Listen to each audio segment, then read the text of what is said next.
Hello everyone, this is Ashish Sansanwal and this is part 7 of Sets and Relation, in which we will cover basics of relation and number of relation and different types of basic types of relation like inverse relation and all.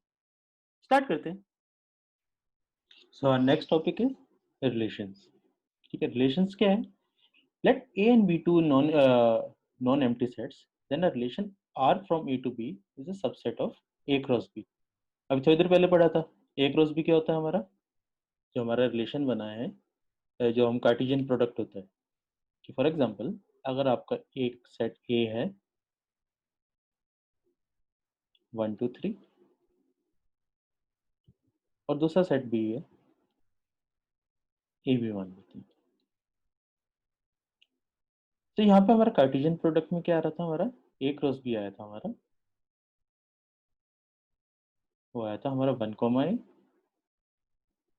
1 comma B 2 comma A 2 comma B 3 comma A and 3 comma B. तो आपने हमारी definition क्या है, relation R from A to B is a subset of A cross B. इसका मतलब ये चीजें, ये पूरा सेट है जो हमारा, इसका कोई भी सबसेट होगा that will be called relation R from A to B. इसका मतलब अगर मैं एक रिलेशन आर लिखता हूँ, आर इक्वल टू सिंपली बस ये लिखा है 1 comma A, so this will be relation R from set A cross B. Similarly अगर ये रिलेशन लिखी है कि 1 comma A 2 comma A and 3 comma B, तो ये भी एक रिलेशन आर होगी इसकी. सिमिलरली अगर एक रिलेशन हमारी इसकी ये आती है कि कुछ भी नहीं, कि हमारा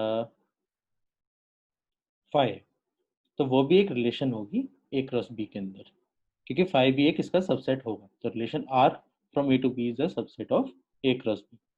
ये डेफिनेशन समझ आए रिलेशन की सबको? डाउट है इसमें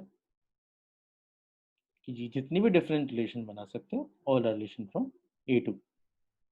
ठीक है, अब नेक्स्ट देखते हैं. कई बार क्वेश्चन आते हैं कि आपके डिफरेंट नंबर ऑफ रिलेशंस कितनी निकाल सकते हो एंड ऑल. ठीक है, तो देखते हैं.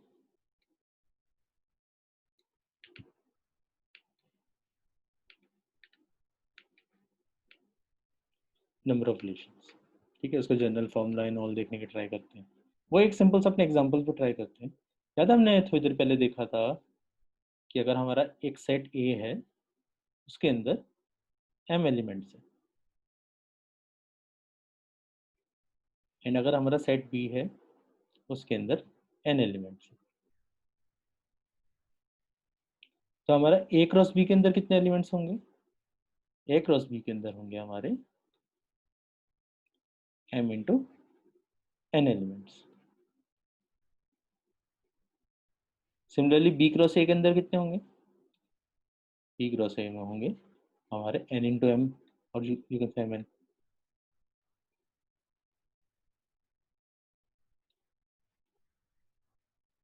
सिमिलरली अगर आप ए क्रॉस ए लिखते हो तो इसके अंदर कितने एलिमेंट्स हो जाएंगे? इसमें आ जाएंगे आपके m स्क्वायर एलिमेंट्स. ठीक है, एंड अगर आपका बी क्रॉस बी है तो उसके अंदर आपके आ जाएंगे n स्क्वायर एलिमेंट.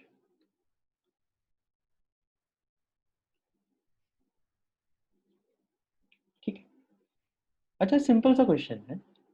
अब हमने अभी रिलेशन पढ़ा था, रिलेशन के बारे में क्या पढ़ा था? Relation is subset of A cross B. एक रिलेशन आर क्या होता है? अगर ए क्रॉस बी के बीच में हम रिलेशन पूछ रहे हैं तो उनके बीच में रिलेशन होगा subset of A cross B. तो आर के अंदर number of elements, number of relations कितनी आएंगी? ऑफ रिलेशंस आर,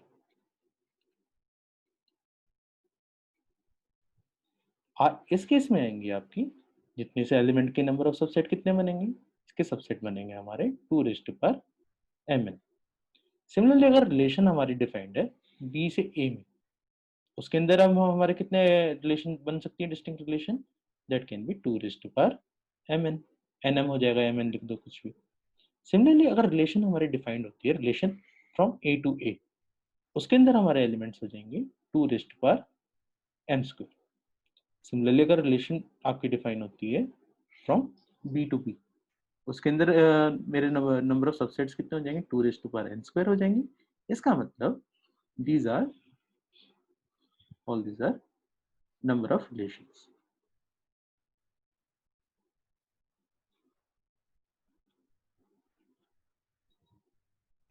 ठीक है, यहां तक कोई डाउट है? कोई डाउट है तो पूछ लो।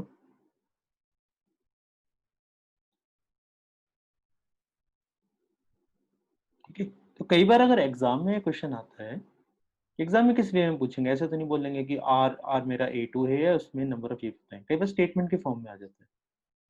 ठीक है, स्टेटमेंट के फॉर्म में अगर ये वाली रिलेशन पूछनी है आपसे ए क्रॉस ए, तो सिंपल सा क्वेश्चन आ जाएगा आपका कि एनी सबसे कि how many different relation are defined,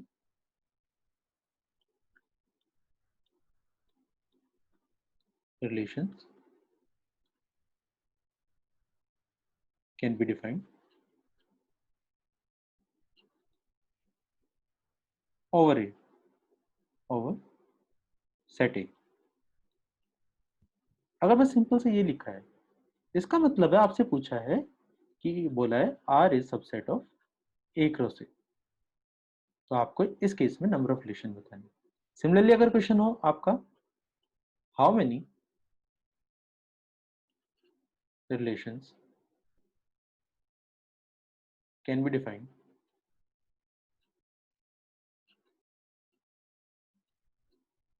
from A to B, तो इसका मतलब क्या होगा, इसका मतलब हो जाएगा आपका R is subset of A cross B, and यहाँ पे नंबर ऑफ एलिमेंट्स कितने हो जाएंगे, नंबर ऑफ रिलेशन आ जाएंगे आपके 2m, और यहाँ पे आ जाएगी 2m² आ जाएगी नंबर ऑफ रिलेशंस। ठीक है, यहाँ तक किसी को डाउट है? ठीक है, आई होप क्लियर होगा यहाँ तक। नेक्स्ट देखते हैं।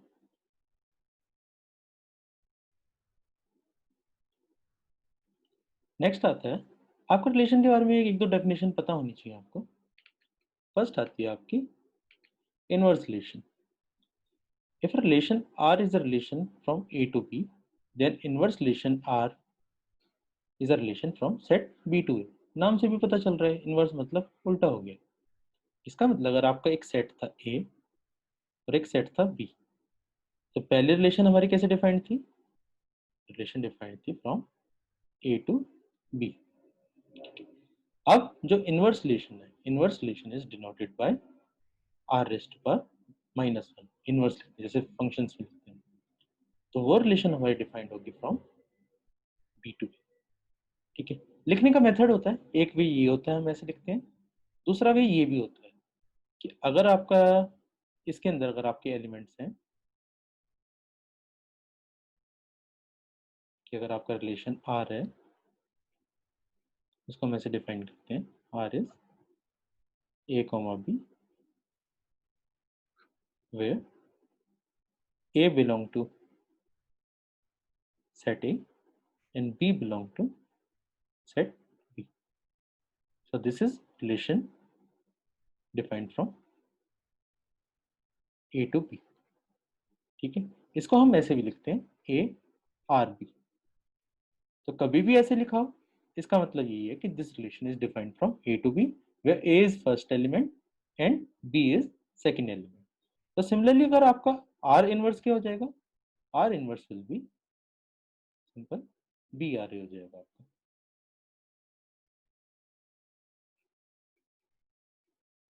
B से A में रिलेशन, ठीक है, that will be your are inverse.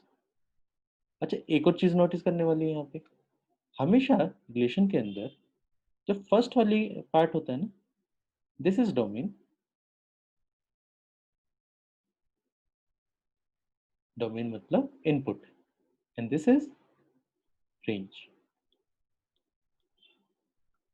ठीक, डोमेन को हम दूसरे वे में, सिंपल वे में हम बोल सकते हैं इनपुट, और रेंज को हम क्या बोल सकते हैं, आउटपुट। इसका मतलब ये सेट ए है हमारा, वो हमारा डोमेन होगा, आर के अंदर, एंड सेट बी हमारा रेंज होगा।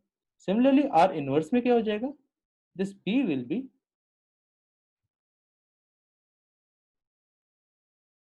Domain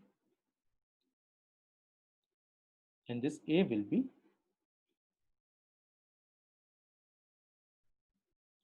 range. ठीक है, आई होप क्लियर हो गया होगा ये वाला पार्ट। कोई डाउट है इसमें? ठीक है, नेक्स्ट देखते हैं। नेक्स्ट देखते हैं आइडेंटिटी रिलेशन। आइडेंटिटी रिलेशन क्या है कि identity relation on a set A is the set of ordered pairs belonging to A into A and is denoted by A.